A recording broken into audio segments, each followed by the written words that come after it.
The car that started the electric revolution is back, and it has completely evolved. The third-generation Nissan LEAF is officially rolling off the production line, and it is sleeker, smarter, and more powerful than ever. But the story isn't just about the car, it's about the futuristic factory building it. Let's take a look. Welcome back, everyone. Today is a massive day for electric vehicle enthusiasts and for the automotive industry in the UK. We are talking about the return of a legend. Nissan has officially kicked off production of the all-new third-generation LEAF at their Sunderland plant. This isn't just a minor update.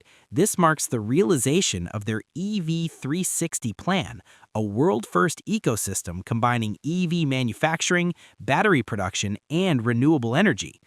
With a massive investment of £450 million, Nissan has transformed their Sunderland operations to bring this car to life. Massimiliano Messina, the chairperson for the region, called this a momentous occasion, noting that this smart, aerodynamic new LEAF is ready to redefine what's possible for the brand. So what is actually rolling off that line?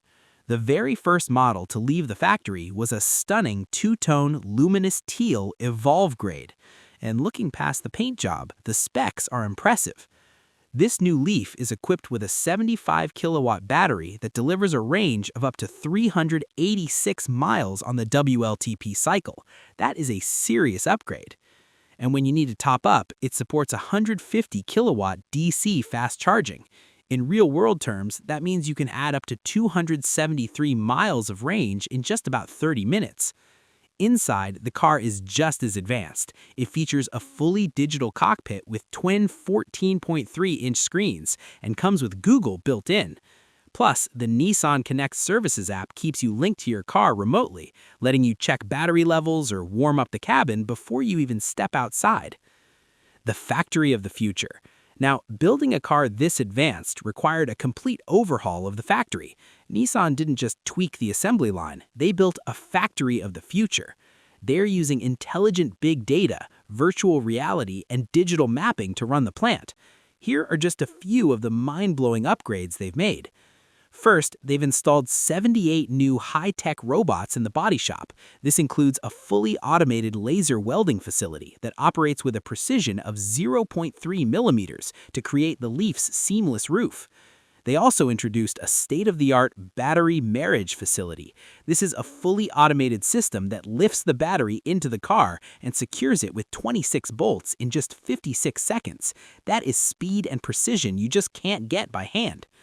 To keep everything moving, there are 475 new automated guided vehicles buzzing around the floor, delivering parts right to the line. And the team itself, 6,000 strong, has undergone over 360,000 hours of training to master this new process. It's not just about the assembly line, though. The landscape around the plant has literally changed. Just across the road, there's a brand new AESC Gigafactory. This facility is crucial because it supplies the next-generation battery technology that gives the new LEAF that superior energy density and range we mentioned earlier. Jim Marley, the AESC UK plant director, said this factory anchors a globally competitive EV supply chain right in the UK. The economic impact here is huge. This project supports 6,000 jobs at Nissan and an estimated 30,000 more across the wider supply chain. As the UK Business and Trade Secretary Peter Kyle put it, this is a huge vote of confidence in the economy. The third-generation LEAF is just the beginning. The team at Sunderland is already gearing up to follow this release with a new all-electric Nissan Juke next year, which will be built on the exact same production line. From pioneering mass EV production more than a decade ago to launching this high-tech third generation, the LEAF is once again setting the stage for the future of driving. What do you think about the new specs and the factory upgrades? Is the LEAF back on your radar? Let me know in the comments below. Thanks for watching, and I'll see you in the next one.